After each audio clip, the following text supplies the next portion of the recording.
अच्छा एक बात बताओ, आप जब गाड़ी चलाते हैं, साइकिल चलाते हैं, गाड़ी चलाते हैं, जो भी, तो आप आगे देखकर चलाते हैं कि पीछे देखकर? बोलो।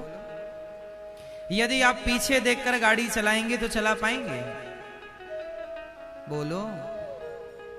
आप में से कितने लोग पीछे देखकर गाड़ी चलाते हैं? कितने लोग चलाते हैं? आप चलाते हैं? नहीं, आप चलाते हैं? आप पीछे देख के? अच्छा, आप चलाते हो? हम सब पीछे देखकर, अब इसको जरा समझो, पीछे देखकर गाड़ी नहीं चलाई जा सकती, हाँ, परंतु हम में से बहुत लोग अपनी जिंदगी की गाड़ी चलाते समय आप आगे देख कहां रहे हैं? यदि आप जिंदगी की गाड़ी चलाते समय आगे ही आगे देखें, पीछे देखो ही मत, तो सारा दुख समाप्त हो जाए। आपके जीवन में दुख इसलिए आता है क्योंकि आप आगे कम।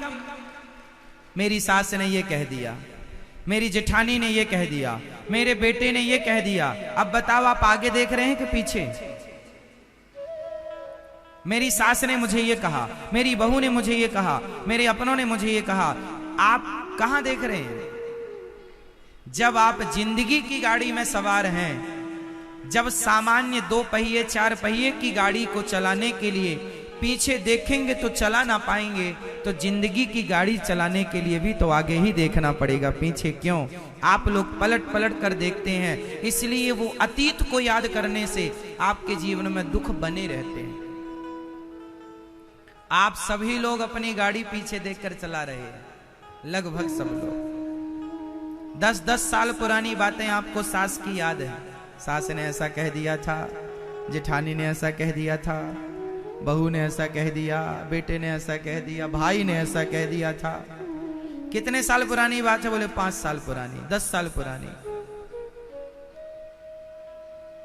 हम 2023 में आ गए, लेकिन आपके दिमाग में अभी 2010 की बातें हैं, 2012 की बातें हैं, 2015 की बातें हैं।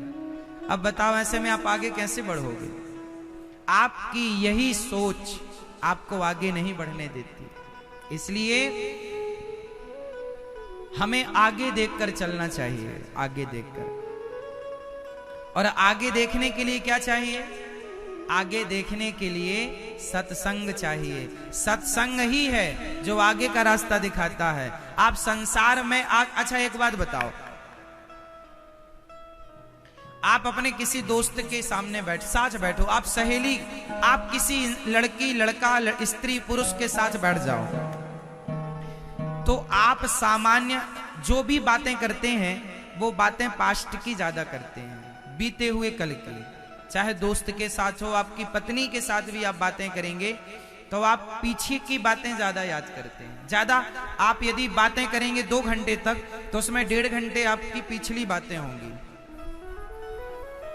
और वो बातें होती हैं जिनसे आपका अब कोई लेना और देना नहीं, जिनसे कोई लाभ नहीं है, फिर भी आप सुन रहे हैं। इससे क्या होता है?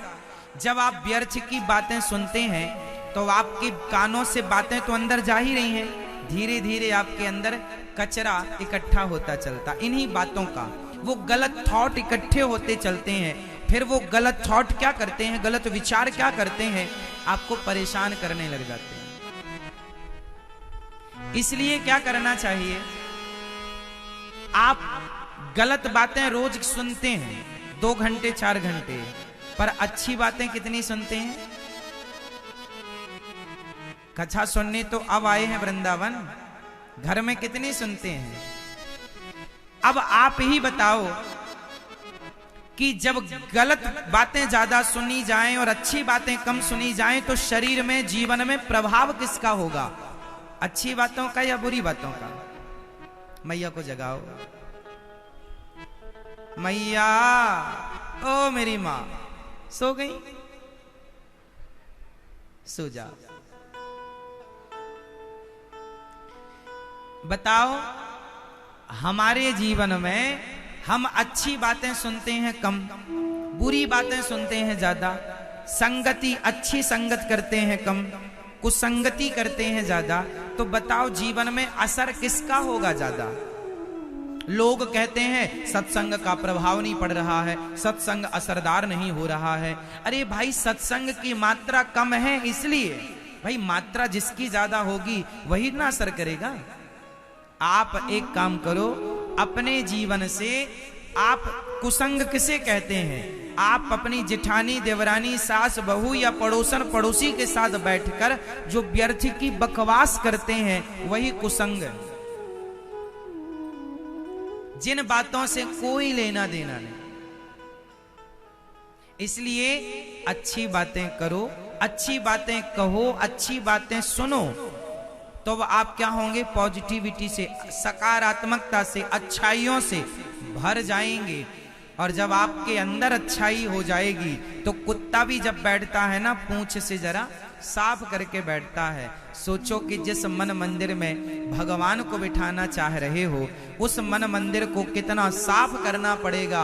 और गंदी बातें सुनकर या करके भला आपका हृदय कैसे साफ हो सकता है? तो हृदय को शुद्ध करने के लिए शुद्ध विचार अंदर भरो, शुद्ध बातें अंदर भरो। इसलिए कहते हैं सत्संग करो।